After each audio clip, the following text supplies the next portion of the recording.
بسم الله الرحمن الرحيم والحمد لله رب العالمين والصلاة والسلام على أشرف الخلق وعز المرسلين أبي القاسم محمد وعلى آل بيته الطيبين الطاهرين وصحبه المنتجبين وعلى جميع أنبياء الله والمرسلين. We're going to inshallah start Tafsir of Surat Al-falaq. But before we go into the surah, we're going to just recap quickly. And I would like you to get involved because this is stuff we already took. So we're going to review it very fast, especially we have a new, faces. So you are going to help me out in that. The surah starts Bismillah Rahman Raheem. قل أعوذ برب الفلق. Before we get into Al-falaq, let's go back, as you remember, and shed the light on Bismillah Rahman Raheem. We talked about قل أعوذ برب الناس before. And we said, hey, it's mustahab to say قل أعوذ برب الناس before reciting Quran based on so many, ayat plus a hadith. Why we say Bismillah? What's the meaning of Bismillah? When I say Bismillah ar-Rahman ar-Rahim, what does it mean? The reason I am going back to this, because we use it every day. Whenever we want to pray, we say Bismillah ar-Rahman ar-Rahim, Alhamdulillahi Rabbil Alameen. And the famous opinion in Shia, you cannot just read one ayah. The famous opinion is to read a short surah or a surah, after Surat Al-Hamd. So you're going to start also Bismillah ar-Rahman ar-Rahim. And we did talk about, hey, is Bismillah ar-Rahman ar-Rahim portion of every surah except Surat Al-Tawbah? Or no, it's an ayah by itself or portion of the first ayah. We discussed that before. But what does it mean? What does Bismillah ar-Rahman ar-Rahim mean? Anyone can help me out? Okay, we go bit by bit, okay? What does Allah mean? Allah means God. So, in Arabic, in English, okay, we call it God. And God could be anything. God is Germanic, does not mean a holy thing for your information. Okay, some people, they say, hey, why don't you say God rather than Allah? The word God by itself does not mean holy. We made it. After so many centuries, we made it. And that's why the word God, it changes from one, European country to another based on their language and cultures. Why the Quran said Allah, did not say Bismillah or Bismil Qawi, or did not use Bismillah. We say La ilaha illallah. Why don't we say La ilaha illa ilah? In Islam, they say, if a person wants to get into Islam and convert or revert, whatever you want, is it okay to say La ilaha illa al-falaq? He has to say what? They say La ilaha illa Allah. Oh, why the word Allah?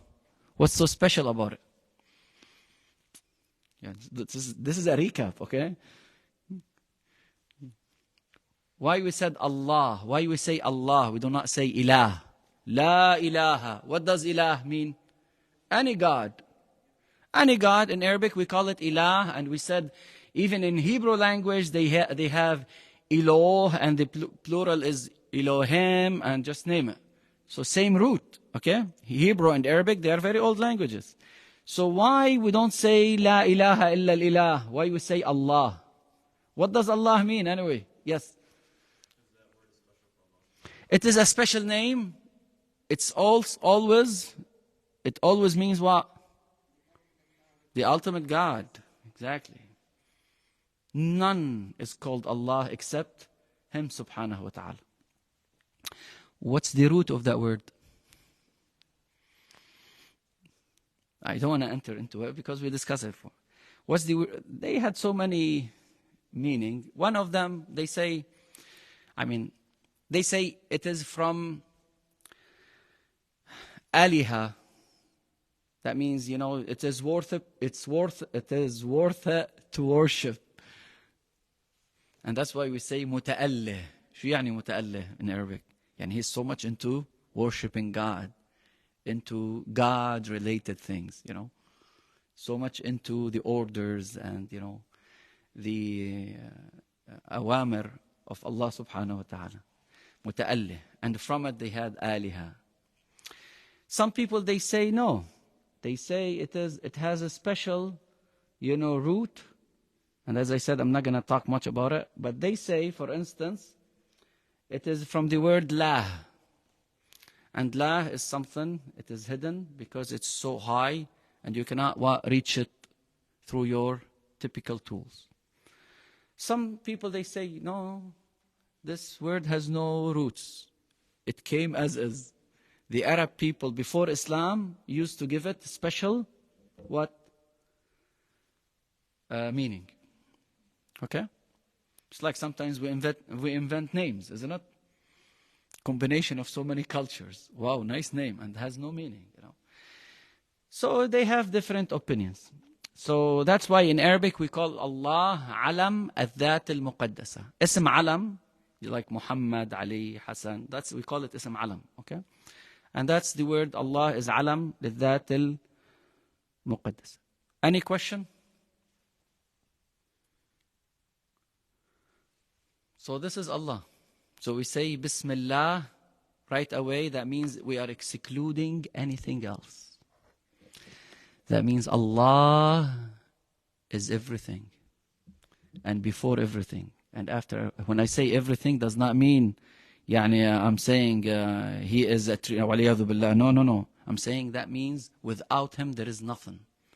And that's in philosophy, they call Him Wajib al-Wujud. And you remember those words we discussed? We said al-wujud means existence. Existence is anything that exists. Could be human, could be bacteria, could be germs, could be sun, could be very complicated, organs. Existence. They say Allah wajib al-wujud. Without Him, there is nothing. You tell me there is a Big Bang. Allah, He is. If there is a Big Bang theory by all its details nowadays, I'm not denying science here, but Big Bang is a tool. What's before Big Bang? You tell me energy. Where did the energy come from? At a point, it needs an ultimate existence that can change its static. Because in Newton's law, if something is moving, it's going to stay moving. If something is not moving, idle, is going to stay idle. Unless what? Exactly. So what made that energy to be in first place in our universe? Where did we get it from? And I'm not saying God is energy. God is beyond matter, time, place, dimensions. Allah is beyond all this. So Allah wajib al-wujud. Without Him, nothing will be there. And that's why we say His existence, it has to be there. Wajib, must be. We as a human, light, animals, creatures, we call them mumkin al-wujud. What's mumkin al-wujud? Could be there, could be, no. Based on certain laws, equations, to us, coincident. And there is something we call it mumtani' al-wujud. It should not exist, and it's impossible to exist. Like what? Something your intelligence will tell you it's impossible. Like what? I do not know, Sarah. There is Isra wal Mi'raj. Something it's impossible to exist. Like what? Mumtani' al-wujud. Okay, no God, but this does not exist anyway. I'm saying something exists, but it's impossible. exist in your theory, okay? Theoretically, it exists, but your intelligence will tell you, hey, it's impossible. Example, I will give you an example in regular daily life, activities. I cannot say I have an apple in my hand and I have no apple in my hand, the same hand. So it's impossible. It's impossible to be there and not there at the same time, same location, it's impossible. Okay? That's logic, isn't it? So it's impossible to tell me there is a God as strong as God and his attributes as God. Because the first thing we know, a God, nothing looks like him. How we are going to prove it logically, another session maybe we'll talk about it. Okay, it's impossible to tell me there is a God that can, this is one of the philosophers, can God create another God? Then he's not God anymore. Because he was created, the second one. Okay? So we'll talk about this later on. But what I'm trying to say, we say Bismillah to say that I am going, moving, growing, improving my life, walking, eating, okay? All these activities I'm doing in the name of whom? Of God. Yani you belong to special kingdom. So therefore, if you are conforming with his laws, whenever you have a problem, to which court you are going to go? To my court or to God's court? If you are in need of someone, you come to me or you come to Allah. Why? Because everything starts from him, in the name of God. It's very important. And that's why Ahl al-Bayt emphasized on this. We have some riwayah, كُلُّ مَا لَمْ يُذْكَرُ اسْمُ اللَّهِ عَلَيْهِ فَهُوَ أَبْتَرُ.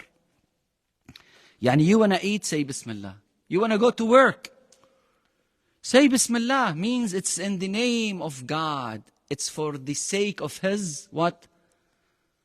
Satisfaction. You will get hasanat.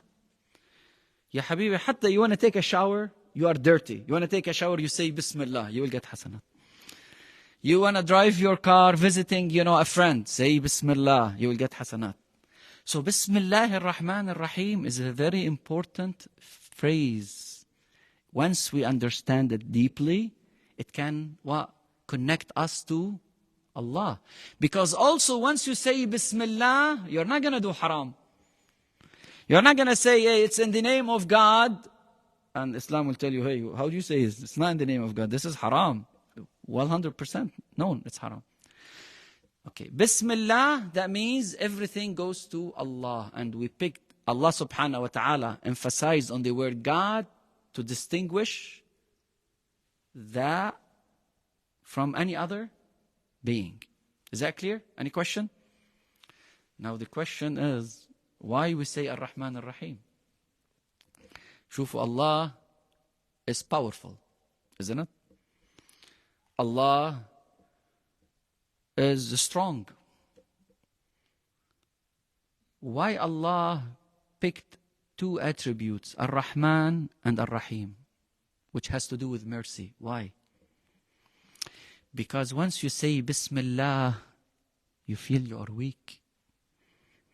You're talking, the word Allah contains all the attributes of God.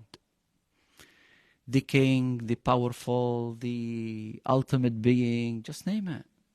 You feel you're weak. And all of a sudden Allah is telling you, yes, I am way stronger than you think, but I am very merciful. Calm down. You commit haram, come to me, I will forgive you. Don't say he's Allah, he will destroy my dunya and akhirah. Allah, قل يا عبادي الذين أسرفوا على أنفسهم لا تقنطوا من رحمة الله إن الله يغفر الذنوب جميعا. Come back, I will forgive you. And this is why we say, I emphasize on it, in the Quran we have 114 chapters, 113 chapters always telling us Allah is merciful. Bismillah Rahman Raheem. Don't give up. You're in trouble. You're in, you get into sins. Just name it. Come back to me. Now the question would be, why Ar-Rahman Ar-Rahim? All this is a review. Okay, I'm going very fast. We discussed those before. Why you are saying Ar-Rahman Ar-Rahim? Why just Ar-Rahim? What's the difference between Ar-Rahman and Ar-Rahim? Anybody remember? What's Ar-Rahman? Yes. Mm-hmm.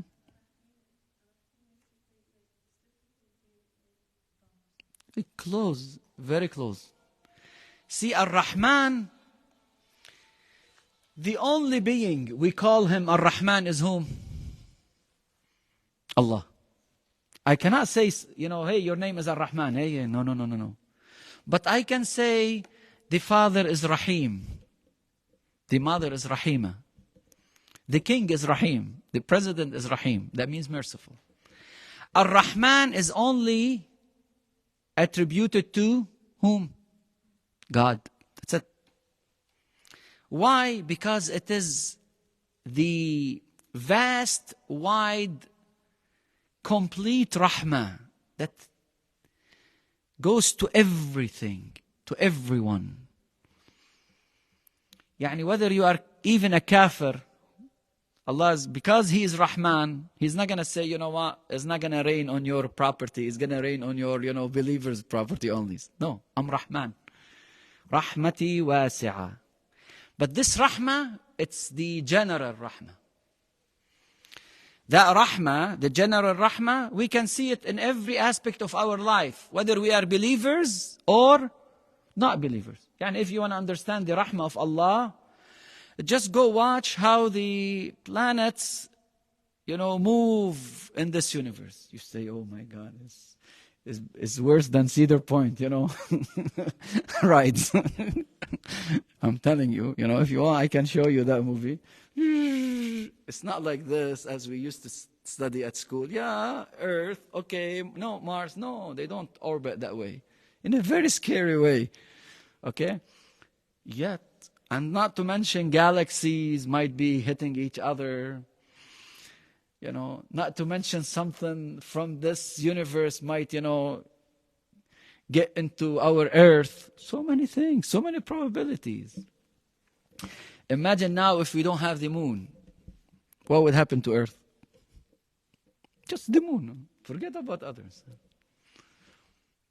Or water. Imagine water, always, once it evaporates, it will go out of Earth because we don't have, the proper atmosphere to keep it in. Where are we going to get water? Sometimes that water you're drinking, maybe it took, I don't know how many billion years to have water on Earth. Okay? As they say. And that's why in the Quran mentioned that. He said first, وَجَعَلْنَا السَّمَاءَ سَقْفًا what? مَحْفُوظًا. It's like a ceiling that is what? Protecting Earth. Sky is like a ceiling protecting Earth, which is nowadays, wow, we say. Okay, how did the Prophet know about it? Therefore, Quran is not from, it's not written by a human being. It's very scientific. And we have another ayah in Surat Al-Tariq. والسماء والطارق وما أدراك ما الطارق النجم الثاقب إن كل نفس لما عليها حافظ فلينظر الإنسان مما خلق من ماء دافق يخرج من بين الصلب والترائب إنه على رجعه لقادر والسماء ذات الرجع. Oh, so it will return something to us. What is it? The water evaporated is going to come back. Very nice cycles. Okay? So Allah is capable. Allah is Raheem. And His rahmah is not just for specific people. And that's why it is wrong to say, how come he is kafir and successful person? No relation. You do good business. You follow the rules. You follow the laws. You follow your, the creativity that God put in a human being. You are gonna what? Reach your goals. Whether you are a believer or what? Or non-believer. You are, a good believer. Even if you read Dua al-Jawshan 10 times before the exam. And Surah Al-Baqarah 5 times.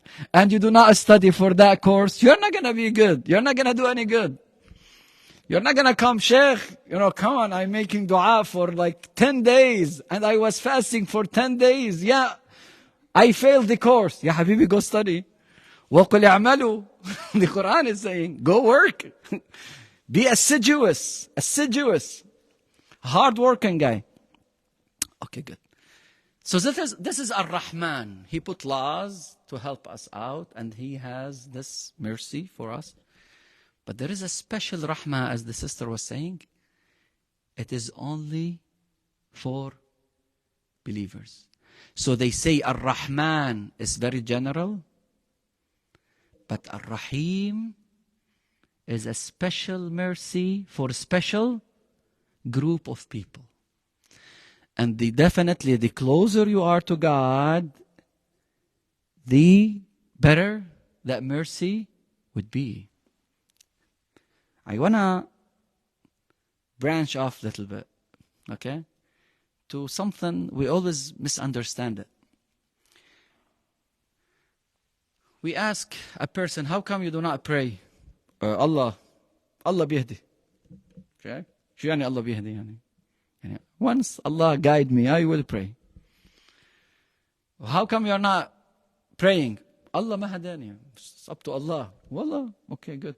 Why? Because inna Allah yahdi man yasha. Allah subhanahu wa ta'ala guides whomever who wants to guide. طب ما القرآن also says inna Allah yarzuqu man yasha. Allah provide for those whoever He feels or He thinks or He whatever. We cannot use this word. Allah provides rizq for those who wants to provide to them. So why in rizq you go to work 6 a.m. you are turning your engine on and after charging your dead battery, if you are using Tesla. So going all the way to work. Why? مَا إِنَّ اللَّهَ يَرْزُقُ مَن يَشَاءُ. Like those people in the time of Sahaba and the Prophet, one guy, he said, you know what?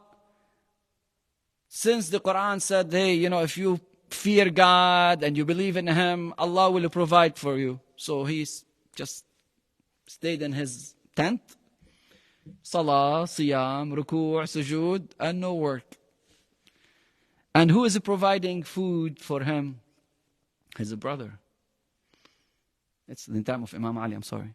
So they say, Imam Ali told him, you know what? Your brother is better worshipper than you. Because he's following the laws. So, inna Allah yahdi man yasha. Al-hidayah, guidance, two kinds. We have general guidance and we have a specific one. A general guidance, if you want to make it simple on you guys. You get lost. You stop by a gas station. You tell him, hey, how I'm going to go to 94? Oh, take that exit. You are there. Okay, good, thank you. This is a general what? Guidance. Sometimes no. I do not just tell you where to go, which exit to you, to turn on, to turn left or right on. I will tell you, you know what? Just follow me. I want to take care of you. Oh, how nice of you, This is what now? Special guidance. For those who are willing to change and they are doing their efforts, Allah will give them special guidance. They feel it. They feel it. For those who are not putting extra efforts, Allah will show them the general what? Guidelines. It's up to you whether you want to follow it or not. And this is the advantage and the fruit of taqwa. Some people, they think taqwa is just for akhirah, Jannah and nar. No. Taqwa has its important role in this life. It has its fruits. It's very fruitful. Back to the ayah, Ar-Rahim. That's one of the fruits. Some scholars, they say Al-Rahim has to do only Yawm al-Qiyamah. Some people, they say no, even here in this life, they have special Rahmah. So this is the story of Bismillah ar-Rahman ar-Rahim. Any question? It took us a couple sessions before, okay? So I'm just recapping. Now we start with the surah. But before I start, any questions regarding Bismillah ar-Rahman ar-Rahim? Yes? Until you missed one of the sessions. Bismillah ar-Rahman ar-Rahim. Do you mind if I answer his question? The question is Bismillah ar-Rahman ar-Rahim a special ayah by itself or no? We talked about this before, but in a nutshell, we have different opinions.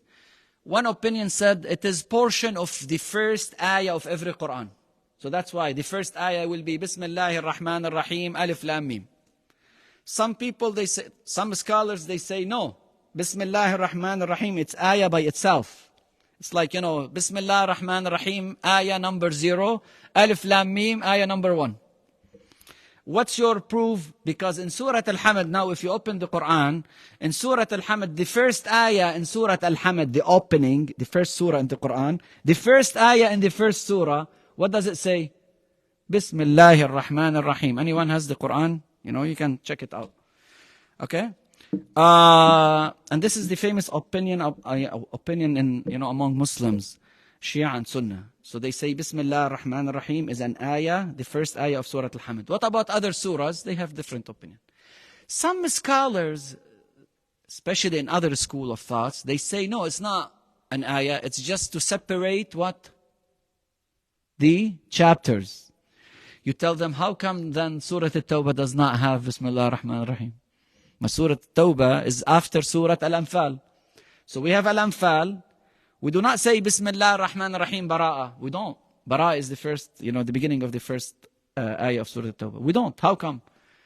So even those to circumvent, that issue, what did they say? Oh, Surah Al-Anfal and Tawbah one surah. Nah. Okay, that's too much. Okay? Is that clear? So we have different opinions. Those are some of the opinions. For Shia school of thought, the famous opinion, Bismillah ar-Rahman ar-Rahim is portion of the Quran of every surah, regardless now. Okay?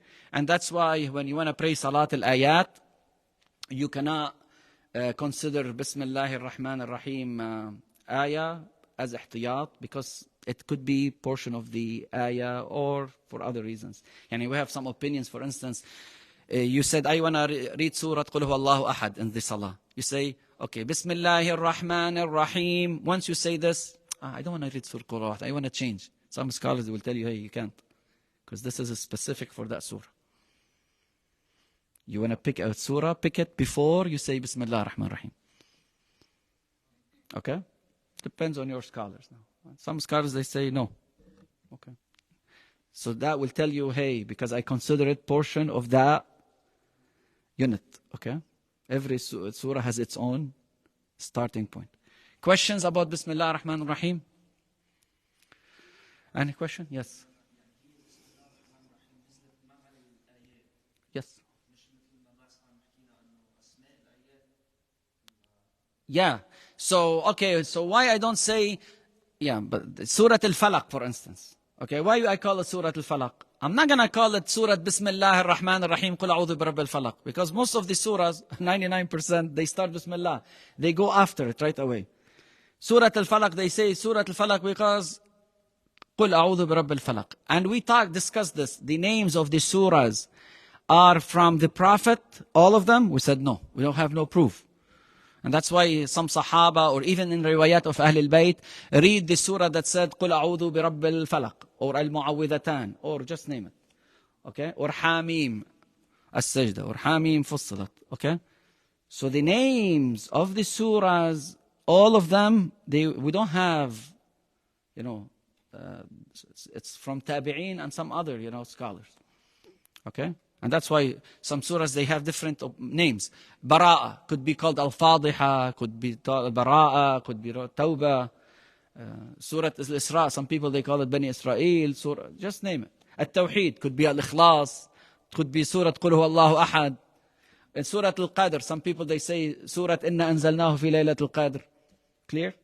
For Sunni, they have some names of the surahs mentioned by the Prophet. One of them is Surah Al-Baqarah. But what about the rest? The rest of the surahs? Questionable. Okay? Any question? Thanks for the question. Any other question? So now we start the surah. قُلْ أَعُوذُ بِرَبِّ الْفَلَقِ. A quick reminder. Who is delivering the Quran to the Prophet? Jibreel. Isn't it? That's good. And who is putting the Quran together to be delivered to the Prophet? I'm using this as an analogy. Allah is not like us, okay? The words of the Quran are the Prophet's words of Allah's words. What? Allah's words. Good. Yani Allah is telling the Prophet to recite the Quran this way, isn't it? So why Allah is telling the Prophet, قُلْ, say? Why? Why he did not start Bismillah Rahman Raheem and then we say وَالْعِيَاذُ بِاللَّهِ يعني أعوذ بالله من الشيطان أعوذ برب الفلق. Why it started قُلْ أعوذ? Say. What does قُلْ mean? Command him to say. I know it's from Allah. So why Allah is telling the Prophet, say, oh Muhammad, say this? Why? This is from previous session, if you remember. Why? This is one of the, I'm not going to go deep into it because we discussed it before. Because one of the reasons, several ones, I'm going to go quickly with it. First of all, this will prove to us that this Quran is not written by the Prophet. Because if you are writing something, you're not going to say, let's say my name is Ibrahim. Say Ibrahim that. He's just a crazy guy. I'm not going to talk to myself. Say Ibrahim this. I will say right away. Dan. Isn't it? So once I use the word say, that means someone is telling him. Exactly. That's why I emphasize is the words from God. Allah is telling the Prophet to say this. Good? Another reason, people, they look at it, because the Prophet is doing it, indirectly is telling us what? If the Prophet has to do it, better go do it. If the Prophet was ordered to say it, better go say it. Oh, it has more emphasizing and more attention. Stronger. Qul, that means if the Prophet, as Allah is telling him, Qul, what about me? Better go say it. Clear? And it's not in the short surahs, in so many places in the Quran. يسألونك عن الأهلة قل هي مواقيت للناس. So many places. يسألونك عن المحيط قل في ما في اقرأ. ما فيش قل اقرأ. ما في. يعني بس عم نقول the word say. Say, I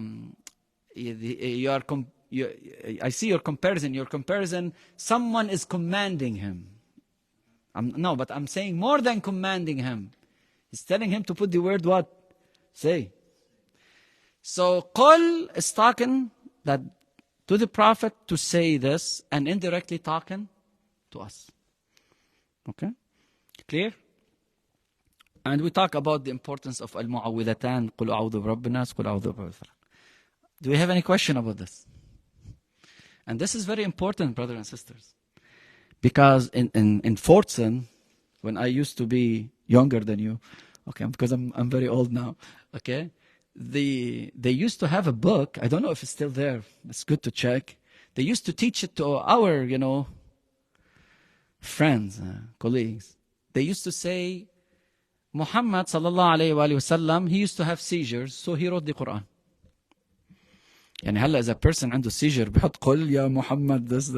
والله. Okay. Imagine Shakespeare is doing this. Oh, say Shakespeare, say shall I compare thee to summer days, thou art more lovely, more temperate. They would say this guy is crazy. And what kind of seizure was able to create a book like Quran? Till now, every ayah takes us forever to explain.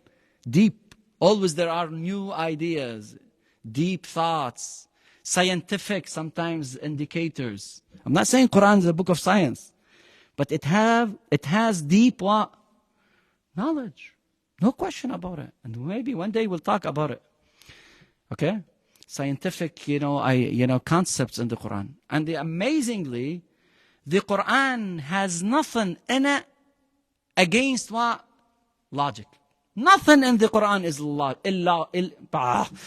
nothing in the Quran is illogical. I've told you I'm old. You don't believe me. Okay?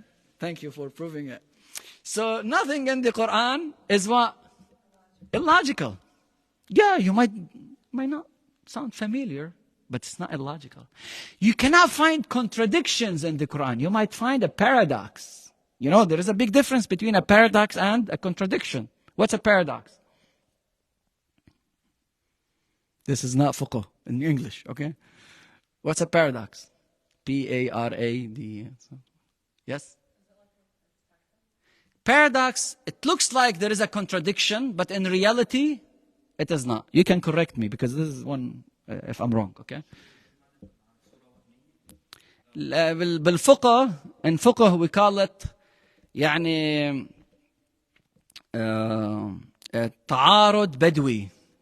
We have بالفقه, inshallah we'll talk about fiqh at a point, and I promise you to have fiqh sessions.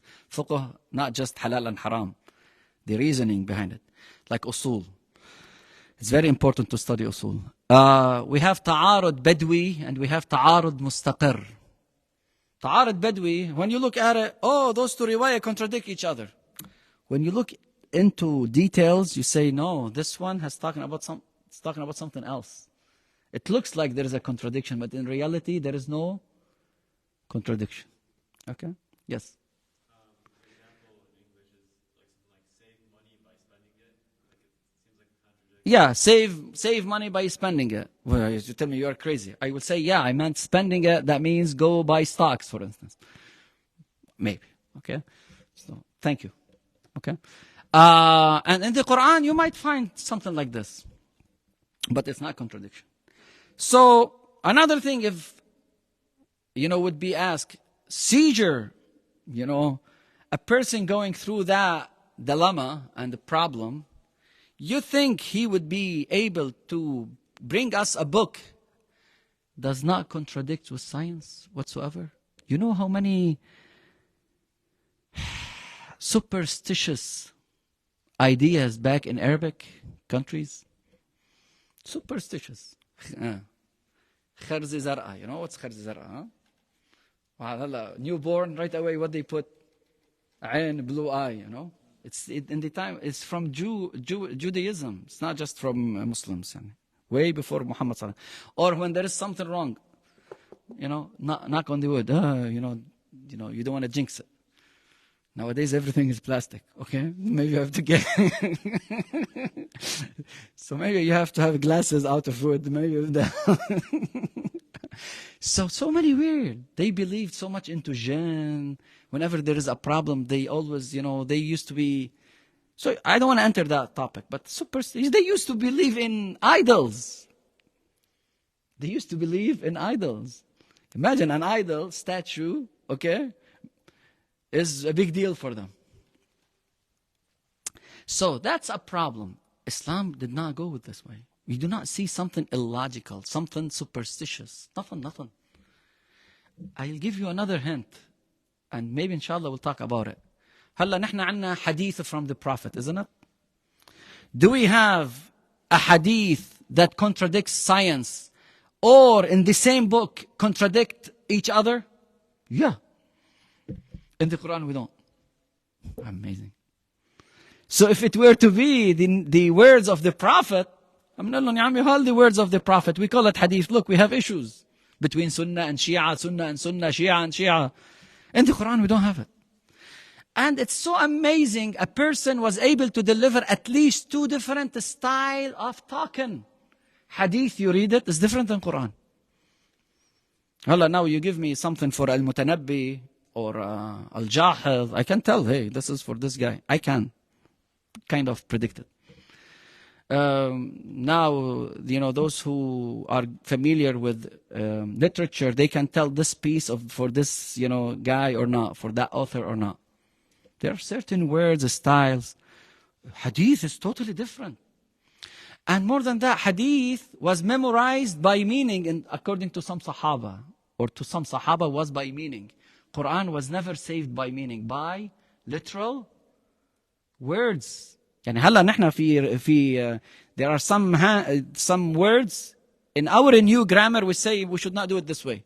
We kept it in the Quran the same thing because grammar evolves, So now we go back. قل أعوذ برب الفلق. How much time we have? Okay, we are almost done. قل أعوذ برب. I'm sorry, you are quiet. You should help me. قل أعوذ برب الفلق. Quickly here, what is أعوذ? يعني Allah is saying, oh Prophet Muhammad, قل is for him. He did not say it for a plural. For a plural will be what? قولوا. It's a plural. قل is one person. So he's saying, oh Prophet Muhammad, قل أعوذ, say I ask or seek refuge, shelter, protection from رب الفلق. أعوذ means what? Seek protection, refuge. Okay, good. What does أعوذ in Arabic? We talked about a session about this, before, previous session. أعوذ, what does it mean? No, أعوذ, مش أعظ. أعظ means I'm preaching, I'm giving my wisdom to someone and advice. أعوذ من العوذ, المعاذ. إني أعوذ, yes. أعوذ بالرحمن منك إن كنت تقيا. أعوذ بالله من الشيطان أعوذ بالله السميع العليم من الشيطان الرجيم. معاذ الله in the Quran we see. معاذ. So معناتها أعوذ in Arabic, what does it mean? You ask for shelter. There is in Arabic أعوذ وألوذ. They have different opinions, it's not the time for it. They say ألوذ is less protection. يعني hey, I want to ألوذ بك, يعني خلص, I hide in your house from those bad people. أعوذ, no, you ask for action to be protected. So the question would be, and we talk about the details of أعوذ, okay, and how many times mentioned in the Quran. If you are interested, we can discuss it later on. But I just want to finish this ayah at least quickly. أعوذ, why the Quran saying ask for protection? Why? This is very important. I discussed that before. Because, brothers and sisters, shaitan is not something you can see. And that's why you have to seek special protection always from Allah. Because you don't see. So you cannot just take vitamin B12 or D or C. It does not work. It's not like I can take it to the lab. Can you see if there is shaitan, talking to me? I'm not saying shaitan talks to you, but shaitan is influencing me, or I am influenced by, shaitan is something hidden. I'm not saying iblis. Shaitan is a bigger word, okay? So we say because it's something metaphysical to us, at least, and because it is something is not in my control, always you human, to get rid of your hallucinations, to get rid of your weaknesses, to strengthen your faith, your iman, your trust with Allah, always seek refuge from Allah. Because you feel what? Stronger and more confident. You find a good support. And that's why it is very wrong, brothers and sisters, to always depend on your strength and power. Because your brain, your acknowledgement, your understanding, what you fathom around you is very limited. We have very limited tools, very limited senses. We have creatures that beyond our regular senses. You tell me, Sheikh, you believe in aliens? That's a different story. You want to call it alien, you want to call it jinn, you want to call it different creatures, I don't care. But yeah, we have aliens, but not UFO. And no, I'm not saying this, okay? Those are experiments more than aliens. So, I'm talking about, no, we coexist with some being, we call them, at least we know from angels, we have the angels, and we have what? Jinn, at least we know these two. Not to mention the spirits. Those deceased one, according to some riwayat, they come and they visit us. And the better they used to be in this life, the better chance they will visit you more often. And if they are good believers, and you are a good believer, they are going to only see the good, behaviors that you're doing. So they feel comfortable. They feel, wow, my son is a nice person, is kind. He's, Allah will make them happy. There's a riwayah about it. Sahih Sanad too. So now, we always have to seek the protection from Allah for the things that we cannot pay attention to or we are afraid of. You tell me, what I'm afraid of? Here the key word. The first thing that we are seeking refuge from in this ayah is what? قُلْ أَعُوذُ بِرَبِّ الْفَلَقِ.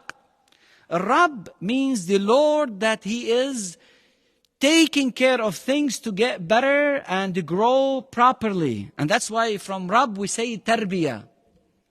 Tarbiyah. ورب البيت ورب الأسرة ورب السفينة. Okay? تربية. الرب اقرأ باسم ربك الذي خلق. The ayah did not say اقرأ Besmillah. Allah is the main name of Allah, isn't it? The word Allah. How come here did not say اقرأ Besmillah? Why it picked اقرأ? Read by the name of your Rabb. What's Rabb here? Because He is raising you. He's helping you. He's checking on you. He is making sure you are improving and you are, getting better and better. As a human, I'm talking, not as, ma'soom. He's ma'soom. The Prophet is ma'soom. Is that clear? Okay. So, قُلْ أَعُوذُ بِرَبِّ الْفَلَقِ. يعني that falaq, it has a Lord taking care of it. Allah. So what's Al-falaq? And here we're going to stop because we're running out of time. What's Al-falaq? That's one of the meaning. They say Al-falaq, نقول فالق الإصباح. In dua, don't we say? فالق الإصباح, فالق الحب والنوى. We start with فالق الإصباح. فالق الإصباح, what does it mean? In your English translation, what's Al-falaq? Yes, to separate things. But why we call early morning, we call it falaq as-sabah? Why? Yeah, but why we call it? Because it is dark, and I split the darkness and get out of it what? Light. And we say faliq al-habbi, when al-hab, the seed, you start seeing sprouts and from what? From small seed. This is faliq al-hab. Okay? الفلق هلا نحن بلبنان بعدنا بنقول مثلا عن الخبز فلقه فلقه مش هيك بالجنوبي فلقه خبز فلقه مش هيك بنقول فلقتين يعني فلقه وفلقه يعني اسمين صار بعدها باللبناني الدارج على مشاكلنا باللغه اللبنانيه يعني ففلق means you are splitting or separating things. Separating or splitting, different story. But in general, the idea, okay, to get something out of it. Example, night. Example, faliq. Those in the Quran. And that's why one of the attributes of God, they say, faliq al-isbah. Allah, faliq al-isbah. Al-falaq is from falq. From falq, we have al-falaq. الفلق صفة مشبهة. You don't need to go much into Arabic. صفة مشبهة مثل فلق بتصير فلق. المقصود فيها المفلوق. قصص مقصوص. صمد مصمود. صمد مصمود. صمد is مصمود يعني مقصود. يعني احنا بنقول قل هو الله أحد الله الصمد. One of the meaning, most likely it is more accurate than others. الصمد، هلا نحن بنصلي for 20 years ما بنعرف شو يعني الصمد، بس بنقرا قل هو الله أحد الله الصمد. شو يعني الصمد؟ الصمد يعني المصمود، يعني المقصود، يعني the more you get to him he will answer you. Everyone is trying to reach him. Everyone wants him. Everyone wants his, calls to be answered from him. مقصود. You go talk to him. Okay, you need him. You need his protection. You need his help. Here I'm going to stop it. Inshallah, we'll continue the meaning of Al-falaq. And why we said قل أعوذ برب الفلق. Why is Al-falaq dangerous? To seek refuge? Or no, it's not talking about there is a problem with falaq. It's talking about that the one asking and seeking his refuge, he is strong and he is the Lord of the falaq. So I'm seeking refuge by the Lord of the falaq from whom? That's what we are going to be discussing. Inshallah, we are going to discuss later on, the theory of evil. عشان من شر ما خلق. Does Allah create evil or no? Is evil created by God or no? It's not. Is there something called evil on earth or not? Will take like 3 sessions maybe. I try to summarize it faster than that. Okay, and then after that we'll talk about al-hasad, which is saybat al-an, and we'll talk about also the black magic. The surah is very rich. It's short. Bismillah ar-Rahman ar-Raheem. قل أعوذ برب الفلق من شر ما خلق ومن شر غاسق إذا وقب ومن شر النفاثات في العقد ومن شر حاسد إذا حسد. صدق الله العلي العظيم. Many thanks for your time. The rest of the time we keep it for the questions if you have any before we start salah.